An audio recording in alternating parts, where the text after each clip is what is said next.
AC थोड़ा चला दो 2 मिनट के लिए। गुड इवनिंग सभी को, गुड इवनिंग।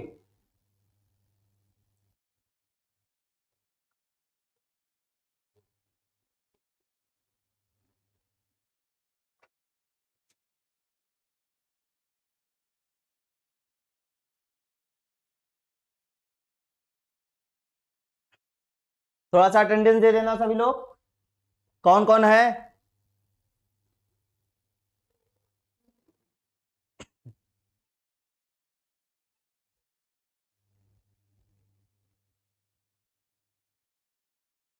अटेंडेंस दीजिए।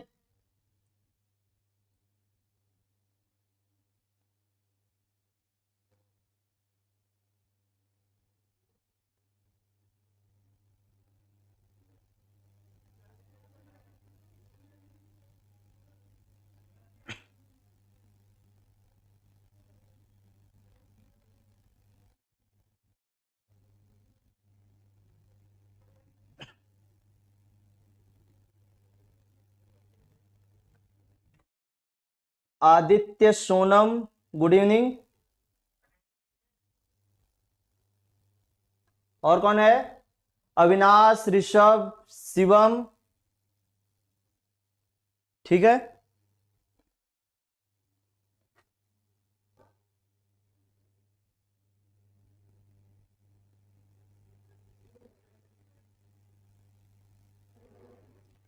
चलिए कहां तक हुआ है थोड़ा टेक्स्ट करो।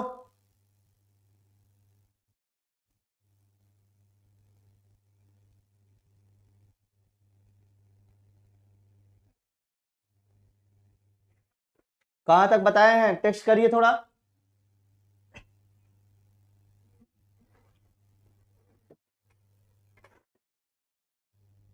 विपिन, खुश रहो। राहुल, पानी का बोतल ला दो। नहीं, हम चले गए थे डायरेक्ट ऊपर।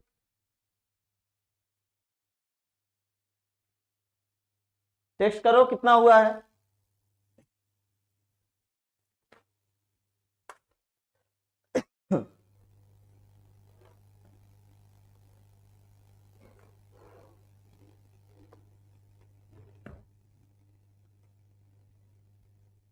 Basicity in aqueous medium from form बताना है, ठीक है। चलिए देखिए,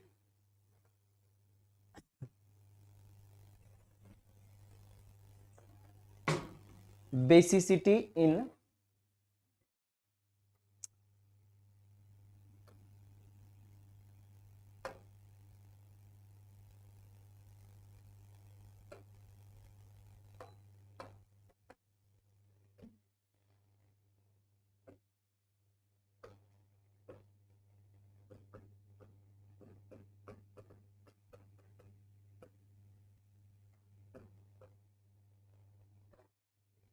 एक्वस फेज या एक्वस फॉर्म या एक्वस मीडियम भी लिख सकते हैं, ठीक है।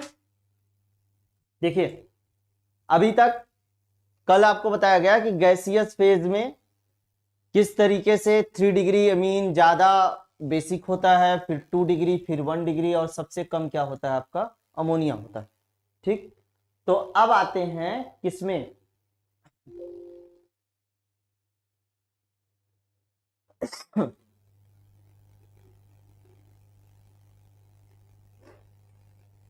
एक्वस फॉर्म में। देखिए एक्वस फॉर्म में बेसिसिटी को डिटरमिन करने के लिए, एक्वस फॉर्म में बेसिसिटी को डिटरमिन करने के लिए हम अलग अलग पैरामीटर्स या अलग अलग फैक्टर्स देखते हैं। उन फैक्टर्स में जो सबसे पहला फैक्टर है पॉजिटिव इंडक्टिव इफेक्ट का होता है, ठीक। दूसरा जो फैक्टर है वो है हमारा हाइड्रोजन बॉन्डिंग का, हाइड्रोजन बॉन्डिंग। अच्छा, हाइड्रोजन बॉन्डिंग इसके पहले में इसलिए नहीं पाई गई क्योंकि वाटर हमने यूज नहीं किया था। फिर उसके बाद में जो तीसरा इफेक्ट होता है, ठीक, जो तीसरा इफेक्ट होता है वो आपका होता है एस्टेरिक इफेक्ट। एस्टेरिक इफेक्ट या तो हम क्या कह सकते हैं स्टेरिक हिंड्रेंस। ठीक, तो ये इन 3 फैक्टर्स के द्वारा डिटरमिन होता है बेसिसिटी। ठीक, बेसिसिटी इसलिए 3 फैक्टर आपको बताया गया कि ये लास्ट वाला जो स्टेरिक बताया गया, तो ये इसलिए क्योंकि लोन पेयर की अवेलेबिलिटी है। अगर स्टेरिकली या तो क्राउडेड स्ट्रक्चर होगा तो ऐसी कंडीशन में जो लोन पेयर की अवेलेबिलिटी है, डोनेट करने की टेंडेंसी है, वो क्या हो जाएगी, कम। और कम होने का मतलब ये है कि बेसिसिटी क्या हो जाएगी, कम हो जाएगी। ठीक, तो अब हम ये देखते हैं कि प्लस आई के इफेक्ट के बेसिस पे जब भी हम देखते हैं तो केवल प्लस आई के इफेक्ट के बेसिस पे हम ये नहीं बता सकते हैं कि एक्वस फेज में बेसिसिटी का ऑर्डर किस तरीके से होगा। We have to consider all these factors like positive inductive effect, hydrogen bonding as well as steric effect और steric hindrance। इन तीनों फैक्टर्स को कंसीडर करने के बाद ही हम बता सकते हैं कि कौन सा एमीन ज्यादा बेसिक होगा और कौन सा कम होगा। ठीक है, तो अब सबसे पहले बात करते हैं कि हमारे पास में जो ऑर्डर हमें मिलता है वो 2 डिग्री, फिर 1 डिग्री, फिर किसका 3 डिग्री, और फिर उसके बाद में किसका, अमोनिया का। ठीक, तो अब देखिए 3 डिग्री क्या, अब अभी हम इनकी बात कर रहे हैं। ठीक, 3 डिग्री की जो बेसिसिटी होती है वो एक्वस फेज में सबसे कम होती है। सबसे कम होने का रीजन है ये कि सबसे पहली बात कि ये 3 डिग्री जो एमीन होता है ये स्टेरिकली हिंडर्ड होता है, और इस अमोनिया के पास में कोई हाइड्रोजन ना होने के कारण, इस नाइट्रोजन के पास में कोई भी हाइड्रोजन नहीं है। यहां पे आप देख रहे हैं कि इनके पास में कोई भी हाइड्रोजन नहीं है, तो हाइड्रोजन नहीं होगा तो हाइड्रोजन बॉन्डिंग जो है वो आपकी नहीं पाई जाएगी। और हाइड्रोजन बॉन्डिंग जो है वो क्या करता है कि बेसिसिटी को इंक्रीज करता है। बेसिसिटी को क्या करता है, इंक्रीज करता है। तो ये जो होता है कि ना तो हाइड्रोजन बॉन्डिंग कर रहे हैं और ये स्टेरिक हिंड्रेंस है इस नाइट्रोजन से, इस वाले नाइट्रोजन से। आप देख रहे हैं कि इस नाइट्रोजन से जो जुड़े हुए हैं वो 3 एल्किल ग्रुप जुड़े हुए हैं। तो 3 एल्किल ग्रुप होने के कारण नाइट्रोजन की अवेलेबिलिटी ऑफ इलेक्ट्रॉन क्या होता है, स्टेरिकली हिंडर्ड हो जाता है ना, क्राउडिंग बढ़ जाती है। और ज्यादा क्राउडिंग बढ़ जाने के कारण ये अपने लोन पेयर ऑफ इलेक्ट्रॉन को डोनेट उतना तेजी से नहीं करते हैं जितना कि 2 डिग्री या तो 1 डिग्री करता है। अब दूसरी बात आपको बता रहे हैं कि जब हम 2 डिग्री पे आते हैं, 2 डिग्री पे कहने का मतलब ये आपका कुछ इस तरीके से, ठीक है। तो अब ये तो यहां से प्लस आई इफेक्ट तो लगाएंगे, प्लस आई इफेक्ट लगाने के कारण जो है इलेक्ट्रॉन डेंसिटी बढ़ेगी। लेकिन आप ये सोच रहे होंगे कि यहां से भी तो ये प्लस आई इफेक्ट लगाएंगे, लेकिन ये 3 एल्किल ग्रुप होने के कारण यहां पे हिंड्रेंस क्रिएट कर रहे थे। यहां पे 2 एल्किल ग्रुप होने के कारण उतना हिंड्रेंस नहीं क्रिएट होगा जितना इसमें होता था। इसीलिए ये जो है ज्यादा बेसिक होंगे और ये क्या होंगे, कम होंगे। इसके बाद में जो अगली बात है वो अगली बात ये है कि इस एमीन के पास में जो 2 डिग्री एमीन हमने लिखा हुआ है, 2 डिग्री एमीन के पास में एक नाइट्रोजन भी है। तो ये नाइट्रोजन जो है वो वाटर के ऑक्सीजन के साथ में मिलकर के क्या बनाएगा, हाइड्रोजन बॉन्डिंग। और हाइड्रोजन बॉन्डिंग जब बनाएगा तो बेसिसिटी हमारी क्या होगी, इंक्रीज करेगी। ठीक है, बेसिसिटी क्या होगी, इंक्रीज करेगी। ठीक, इसीलिए 2 डिग्री ज्यादा होता है और 3 डिग्री क्या होता है, कम होता है। अब इसी 3 डिग्री का कंपैरिजन हमको किससे करना है, 1 डिग्री से करना है। तो 1 डिग्री में क्या होता है कि ये कुछ इस तरीके से RNH2। अब ये 2 ऑक्सीजन से चल करके क्या बनाएंगे, हाइड्रोजन बॉन्डिंग बनाएंगे, एक यहां से और दूसरा आपका यहां से, हो गया। और इसके साथ साथ में एक एल्किल ग्रुप भी है, तो 2 तरफ से हाइड्रोजन बॉन्डिंग बनाए और एक एल्किल ग्रुप होने के कारण स्टेरिक हिंड्रेंस कम हो गया। लेकिन आप ये सोच रहे होंगे कि इसमें एक तरफ से हाइड्रोजन बॉन्डिंग और यहां पे क्या, 2 तरफ से हाइड्रोजन बॉन्डिंग। तो ये देखा गया कि जितना इलेक्ट्रॉन डेंसिटी इस एल्किल ग्रुप के कारण इंक्रीज होती है, और स्टेरिक फैक्टर जब नहीं होता तब की बात हो रही है, उतना इलेक्ट्रॉन डेंसिटी आपका हाइड्रोजन बॉन्डिंग से नहीं होती है। तो इसीलिए जो है 2 डिग्री एमीन सबसे ज्यादा बेसिक एक्वस फेज में, फिर 1 डिग्री, और सबसे कम जो होता है वो क्या होता है, 3 डिग्री होता है।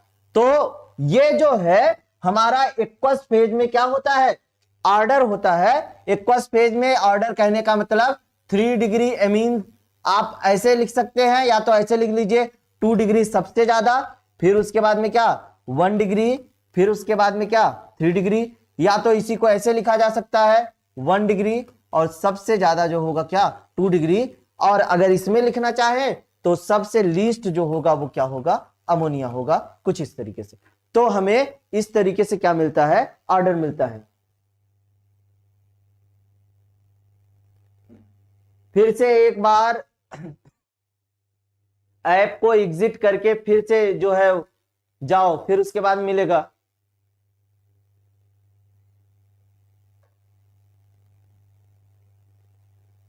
वीडियो रुक रुक के चल रही है क्या? नेटवर्क का कोई इश्यू होगा यहाँ पे, तो जो है वीडियो मुझे, मैं भी मोबाइल में ही देख रहा हूं ऐप के थ्रू आपके कमेंट्स, तो यहाँ पे प्रॉपर तरीके से दिख रहा है मुझको। थोड़ा सा आप वीडियो की क्वालिटी को बढ़ा दीजिए। अगर किसी को हाइड्रोजन बॉन्डिंग रहेगी तो इलेक्ट्रॉन डेंसिटी बढ़ेगी और बेसिसिटी बढ़ेगी। और आप ये सोच रहे होंगे कि 1 डिग्री में तो 2 नाइट्रोजन है, नाइट्रोजन के पास में हाइड्रोजन है तो 2 तरफ से बनाएगा हाइड्रोजन बॉन्डिंग, तो उतना इलेक्ट्रॉन डेंसिटी इंडक्टिव इफेक्ट से बढ़ती है, उतना इलेक्ट्रॉन डेंसिटी आपका हाइड्रोजन बॉन्ड से नहीं बढ़ती है। इसीलिए 2 डिग्री का ज्यादा और 1 डिग्री का कम, और 3 डिग्री का सबसे कम इसलिए क्योंकि वहां पे स्टेरिक हिंड्रेंस या तो स्टेरिक फैक्टर पाया जाता है, जिसके कारण जो बेसिसिटी होती है 3 डिग्री एमीन्स की वो क्या होती है, कम हो जाती है। ठीक है, अब लिखो इसको।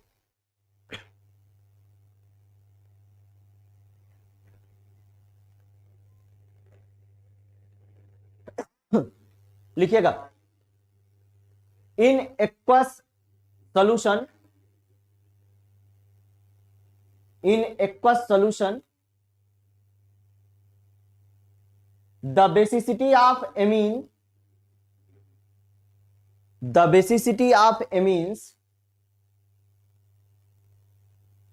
depend upon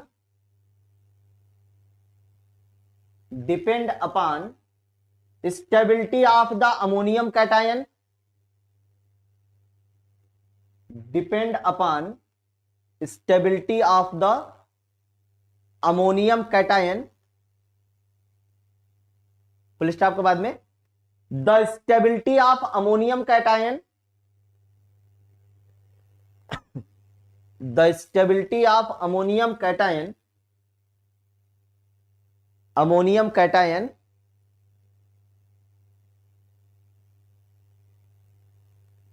is determined by following factors, is determined by following factors.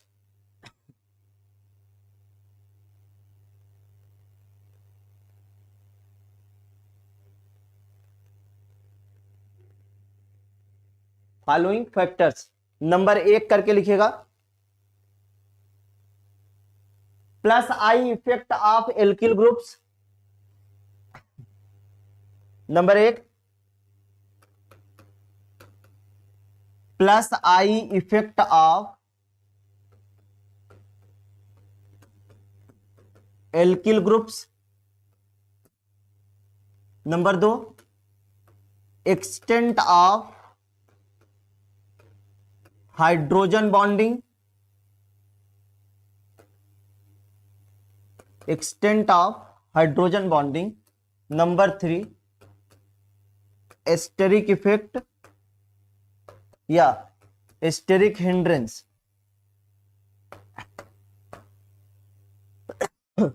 Asterisk effect और steric hindrance.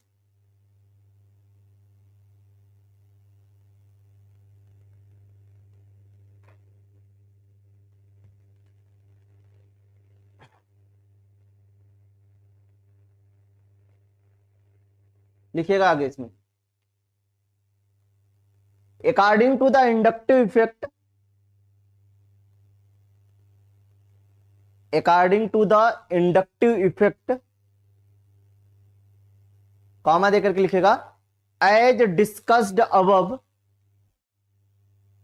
According to the inductive effect as discussed above, the order of basicity is as follows, the order of basicity is as follows, केवल और केवल inductive effect के basis पर जब हम बताते हैं तो ऑर्डर जो है वो ये मिलता है। ये एग्जैक्ट ऑर्डर नहीं है, ये तो बस आपको बताया जा रहा है कि इंडक्टिव इफेक्ट के बेसिस पे होता है। ठीक है, आगे लिखेगा,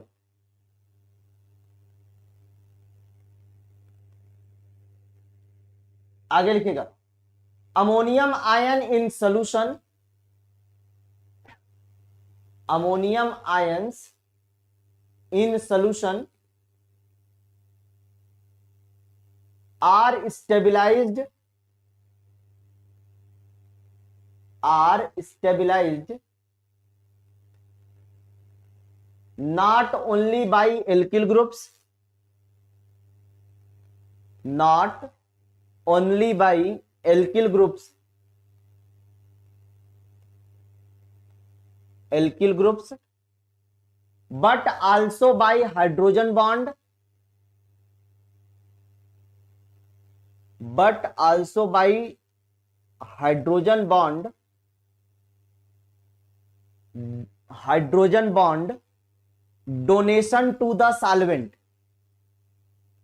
hydrogen bond donation to the solvent, that is solvation effect,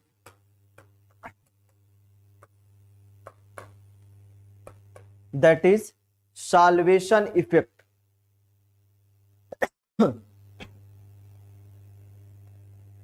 salvation effect,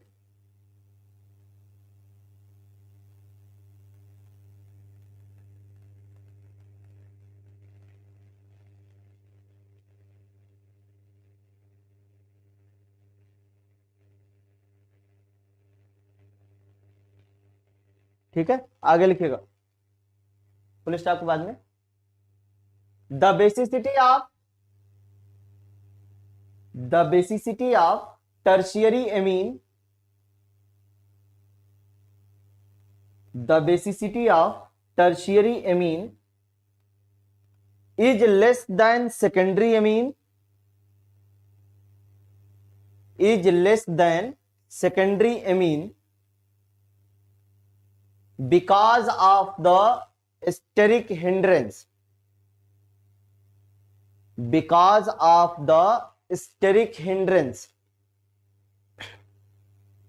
steric hindrance,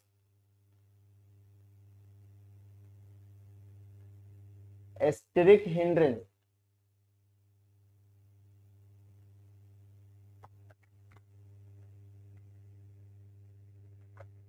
आगे लिखिएगा पैराग्राफ चेंज करके, on the basis of above discussion,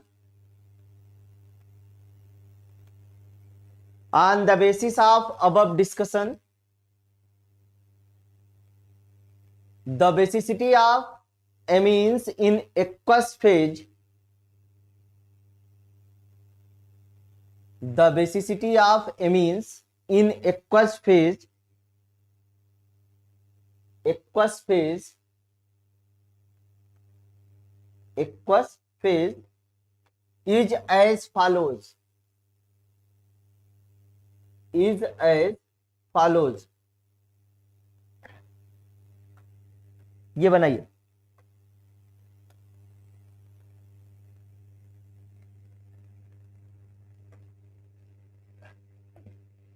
और करके लिख सकते हैं,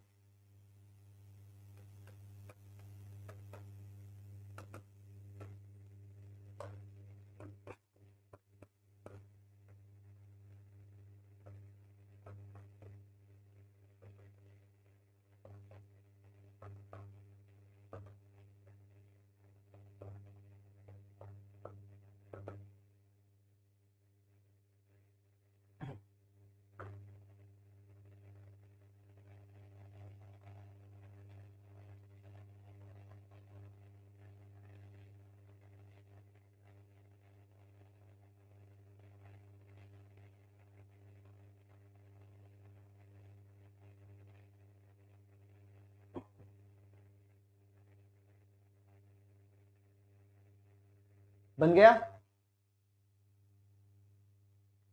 लिख लिए हो तो बताएं।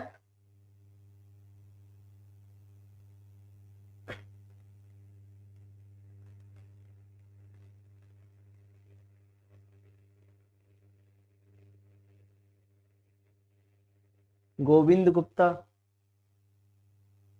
अमोनिया के पास में 3 हाइड्रोजन बॉन्डिंग तो होगी 3 हाइड्रोजन होने के कारण, लेकिन अमोनिया के पास में कोई एल्किल ग्रुप नहीं है। इसीलिए जितना इलेक्ट्रॉन का डोनेशन इस आर ग्रुप के द्वारा किया जाता है, उतना इलेक्ट्रॉन का डोनेशन या तो स्टेबिलिटी या हाइड्रोजन बॉन्डिंग के द्वारा नहीं होता। इसीलिए ये ज्यादा डिसाइड करेगा। और अगर 3 डिग्री में जाओगे तो 3 डिग्री में स्टेरिक हिंड्रेंस फैक्टर काम करने लगता है। वो डोनेट तो करना चाहते हैं, लेकिन इधर उधर से जो है वो क्राउडिंग होती है या स्टेरिकली हिंडर्ड होता है, तो इसीलिए वो डोनेशन नहीं कर पाते। ठीक है, इसीलिए ऐसा होता है।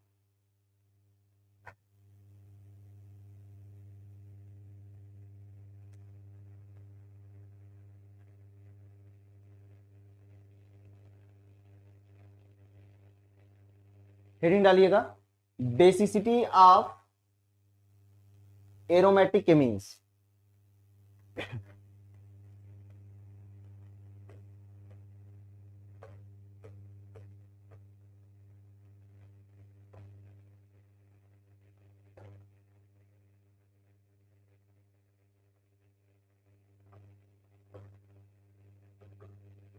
Basicity of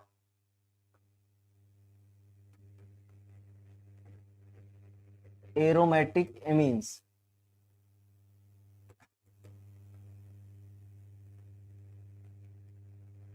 aromatic amines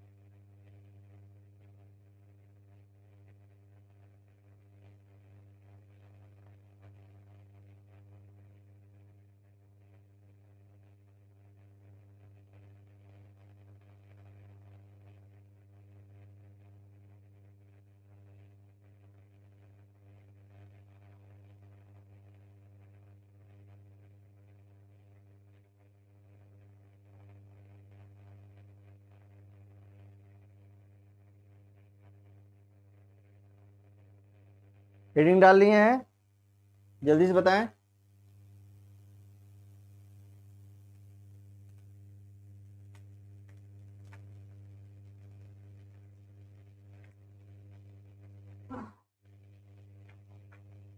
heading पड़ गई है?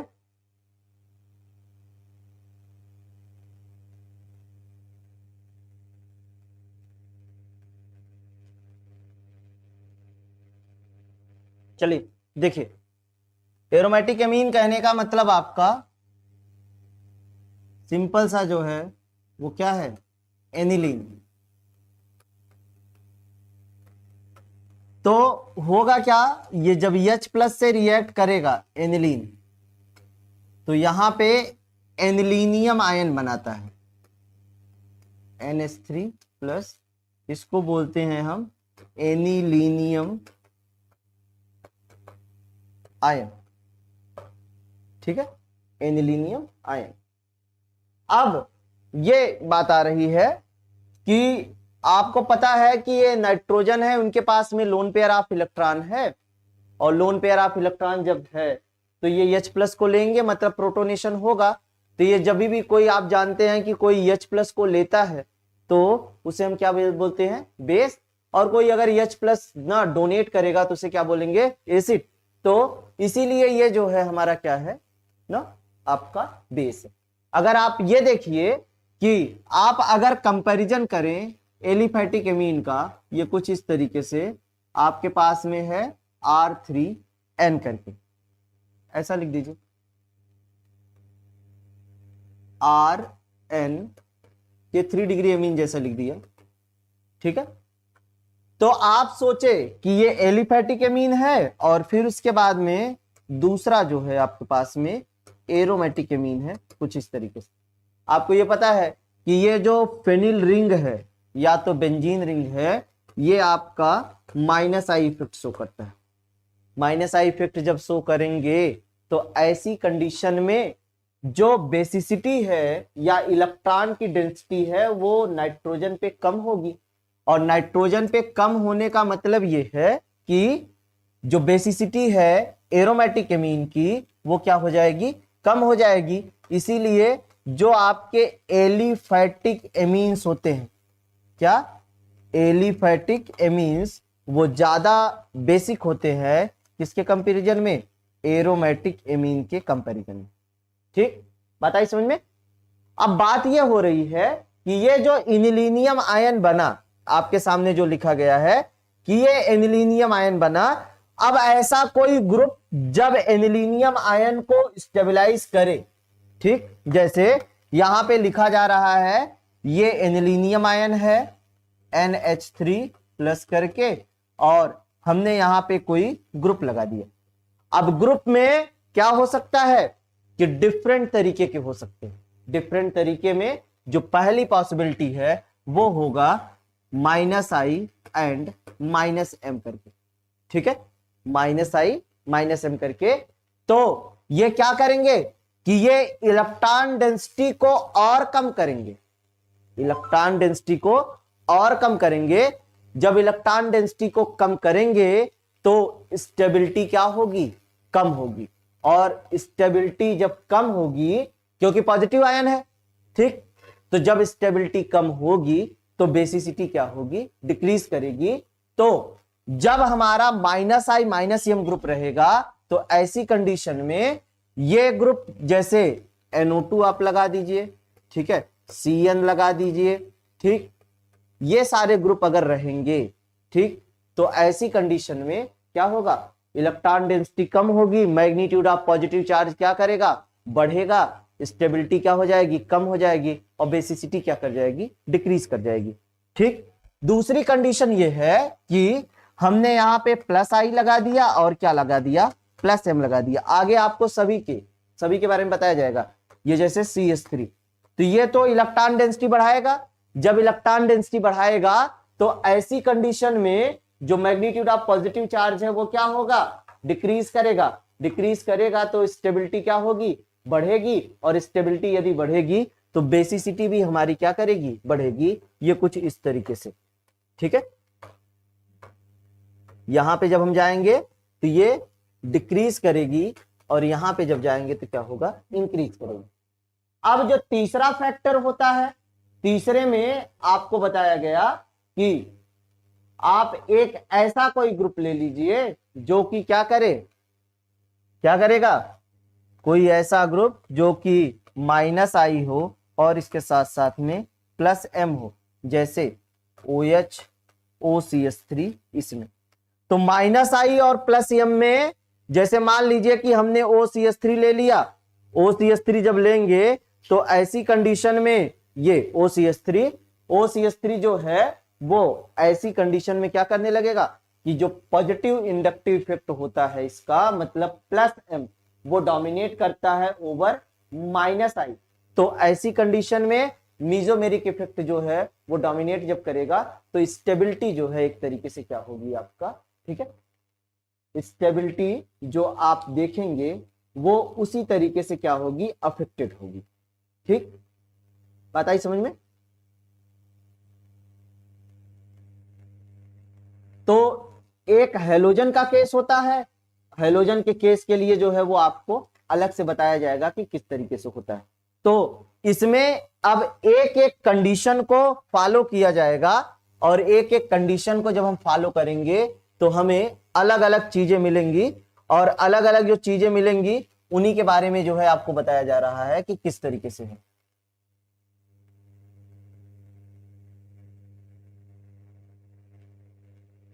ठीक है,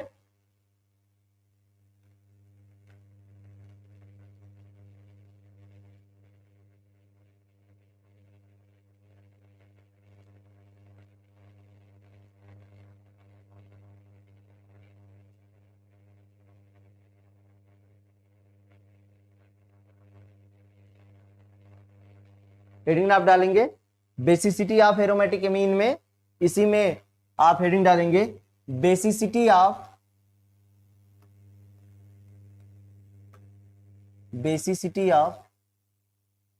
नाइट्रो एनिलिन।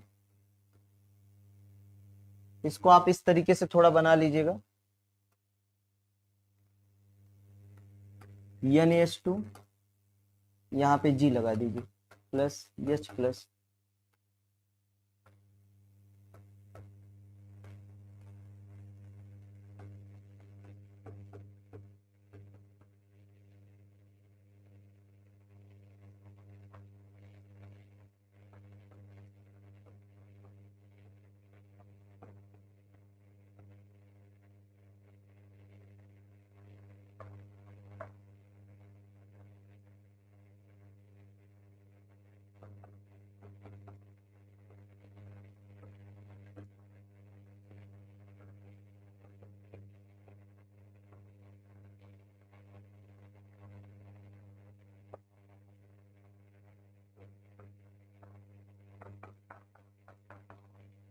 एलोजन का केस अलग से बताएंगे, वो आगे आएगा।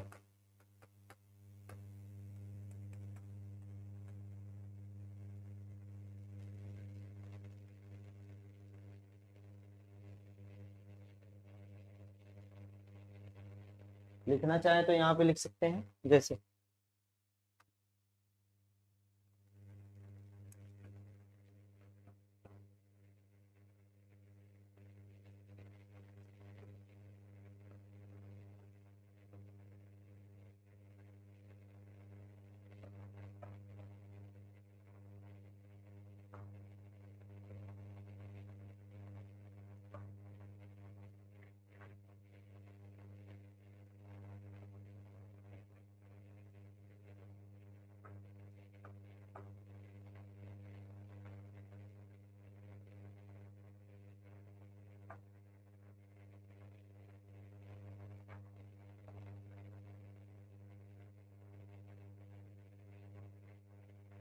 R2CH करके लिखा है।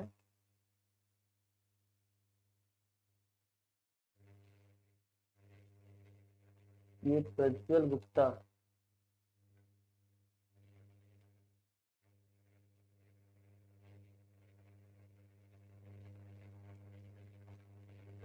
जितना ज्यादा स्टेबिलिटी होगी एसिडिटी या बेसिसिटी उतना ही बढ़ेगी।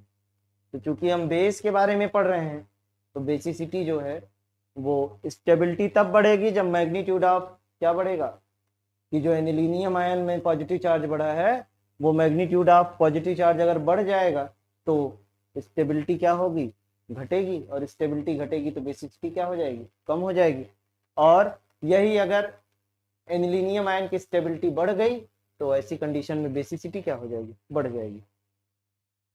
ठीक है, अब आप लिखिएगा इसमें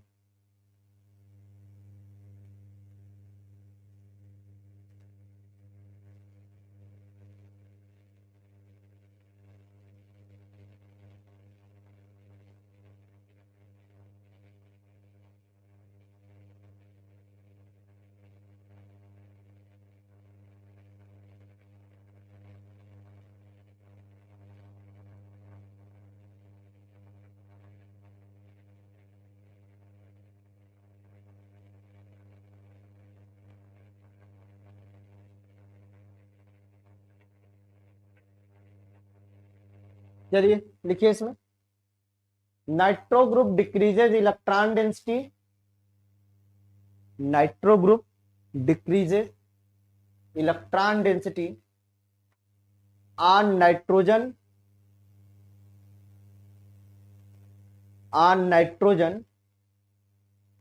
either by minus I effect, either by minus I effect, CH3 के बाद C माइनस है, कार्बोक्सिलेट आयन, ये कौन है, विपिन, कार्बोक्सिलेट आयन लिखा गया। देखिए nitro group decreases electron density on nitrogen either by minus I effect ROR minus R effect, या माइनस एम भी लिख सकते हैं, ROR minus R effect. Simply इसको इंडक्टिव और रिजोनेंस भी लिखा जा सकता है। Hence nitroanilines are less basic than, hence nitroanilines are less basic then aniline. Nitroanilines are less basic then aniline. ये ऑर्डर आप लिखिए। अभी आर्थो मेटापैरा की बात नहीं हो रही है, केवल एनिलीन और नाइट्रोएनिलीन की बात हो रही है।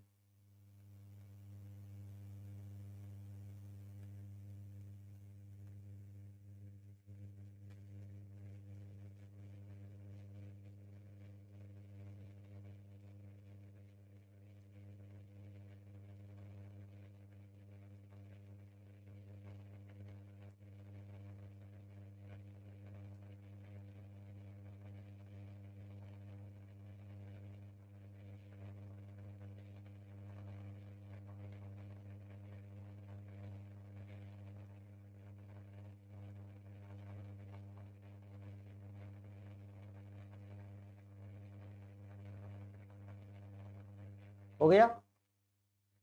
अब आप बनाइएगा इसके आगे।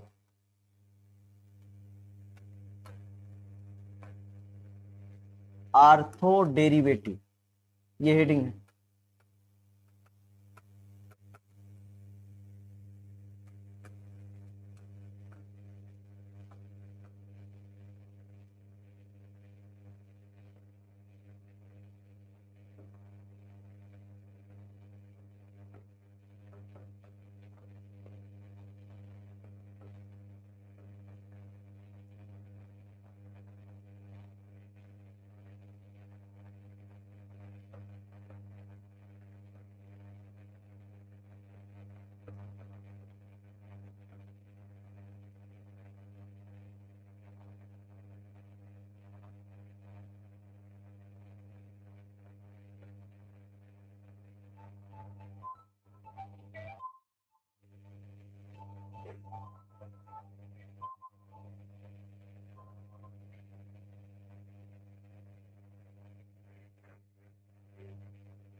इसको ऐसे पूरा बना दीजिए।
का रीजनेटिंग स्ट्रक्चर बनाया जा रहा है।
बन गया हो तो बताएं।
बन गया हो तो चेक करो।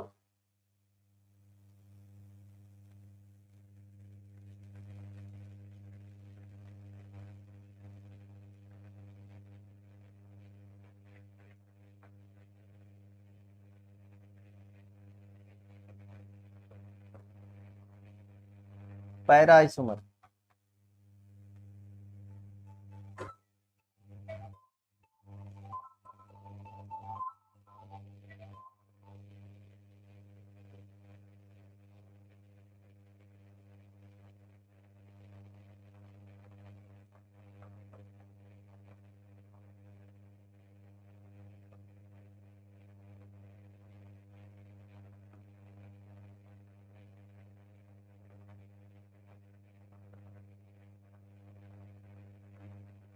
रीजनेटिंग स्ट्रक्चर लिखना है और कुछ नहीं।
वही चीज लिखेंगे यहां भी जो आपने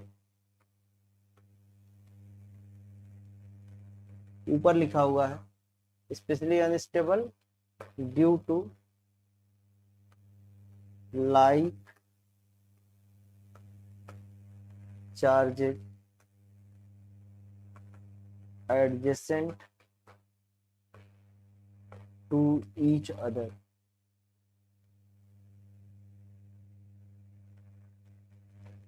minus r effect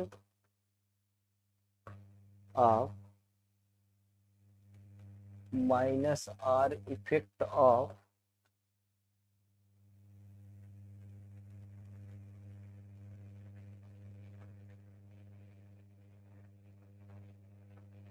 NO2 group destabilizes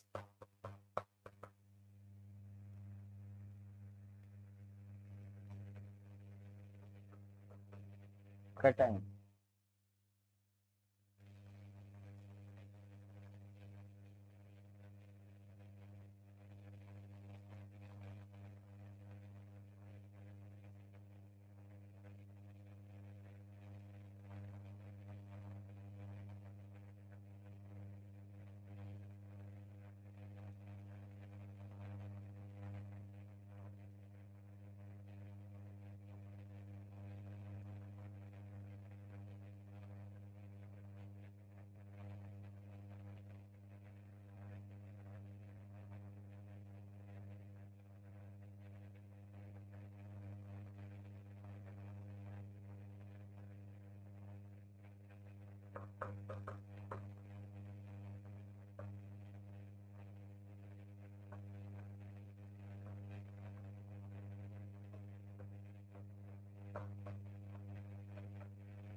Meta वाले में माइनस आई इफेक्ट जो NO2 ग्रुप का होता है वो स्टेबलाइज डीस्टेबलाइज तो करता है, लेकिन जो माइनस आर इफेक्ट होता है वो मेटा वाली पोजीशन को क्या करता है, जब मेटा वाली पोजीशन पे NO2 ग्रुप होता है तो क्या करता है, स्टेबलाइज करता है।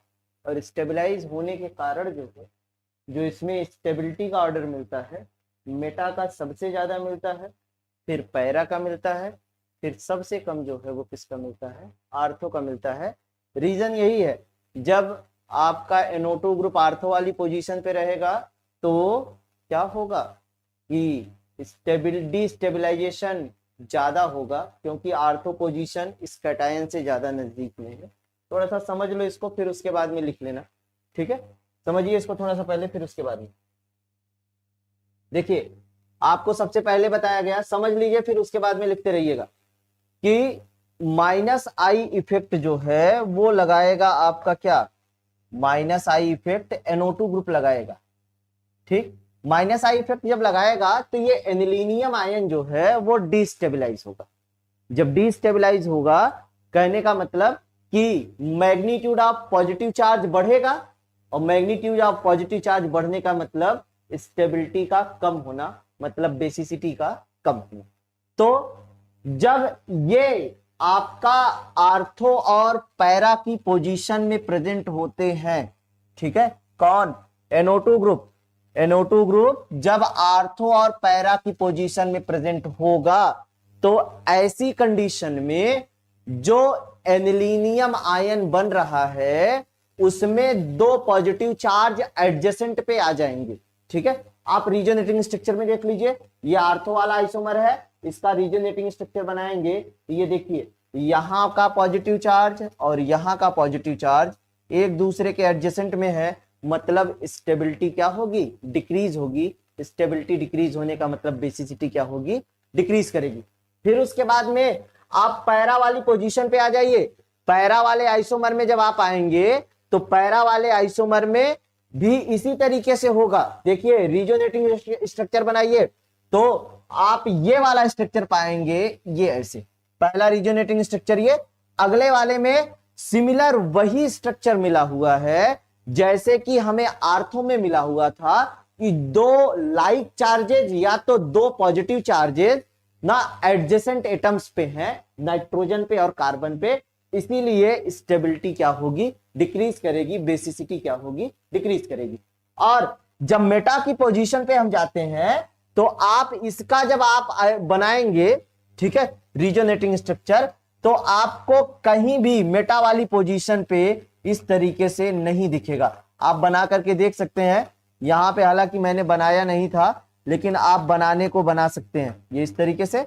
ठीक, तो आप ये बॉन्ड यहां पे लेकर आइए, इसको यहां पे तोड़िए, तो यहां पे तोड़ने के बाद में ये कुछ इस तरीके से मिलेगा, डबल बॉन्ड N, यहां पे प्लस चार्ज, ये दोनों क्या हो जाएंगे O-, ऐसे यहां पे बॉन्ड रहेगा, ये क्या रहेगा आपका NH3+, और एक बॉन्ड जो है यहां पे, अगला बॉन्ड यहां पे आया, अगला बॉन्ड जब यहां पे आएगा तो ऐसी कंडीशन में पॉजिटिव चार्ज यहां पे, ये NH3+, ये बॉन्ड यहां पे डबल बॉन्ड N, दो ऑक्सीजन निगेटिवली चार्ज होंगे, नाइट्रोजन पे प्लस चार्ज ऐसे, फिर अगला बॉन्ड ऐसे जाएगा।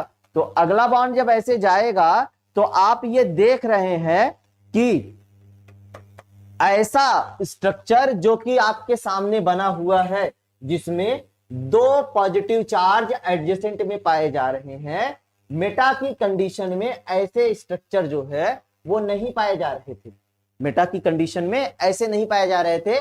तो इसका मतलब कि जो -R इफेक्ट है NO2 ग्रुप या नाइट्रो ग्रुप का, वो डिस्टेबलाइज ना करके क्या कर रहा है, मेटा की कंडीशन में स्टेबलाइज कर रहा है। तो इसीलिए जब हम बेसिसिटी की बात करेंगे तो जो मेटा वाला आइसोमर है वो ज्यादा स्टेबल, ज्यादा बेसिक होगा आर्थो एंड पैरा की कंडीशन में।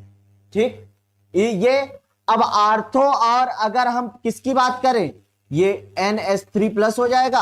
आर्थो और पैरा की बात करें तो ये -I इफेक्ट ज्यादा लगाएंगे इस NH3+ पे, क्योंकि ये आर्थो पोजीशन तो नजदीक में है या एडजेसेंट में है, तो इसीलिए यहां पे डिस्टेबलाइजेशन ज्यादा होगा। डिस्टेबलाइजेशन ज्यादा होने का मतलब बेसिसिटी क्या होना, कम होना। और जब यही चीज ये पैरा पोजीशन पे आ जाएगा ये इस तरीके से, तो पैरा पोजीशन पे आने का मतलब ये है कि ये एक दूसरे के अपोजिट हो गए।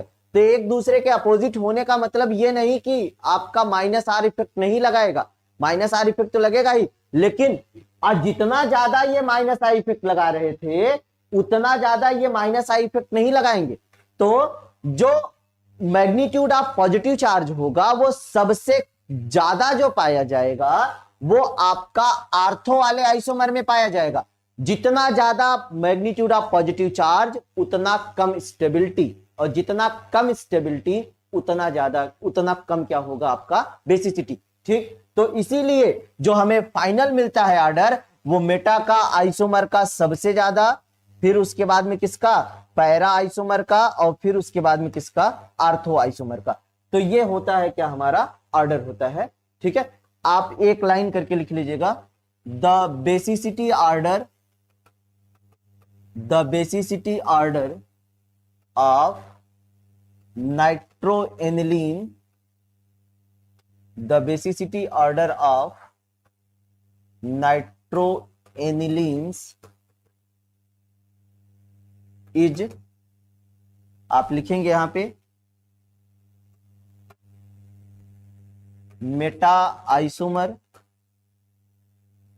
फिर पैरा आइसोमर, नाम भी पूरा लिख सकते हैं, फिर उसके बाद में आर्थो आइसोमर। ठीक, इसको आप स्ट्रक्चर के साथ में भी लिख सकते हैं, ये मेटा नाइट्रोएनिलीन, फिर पैरा नाइट्रोएनिलीन NH2, फिर उसके बाद में आर्थो नाइट्रोएनिलीन।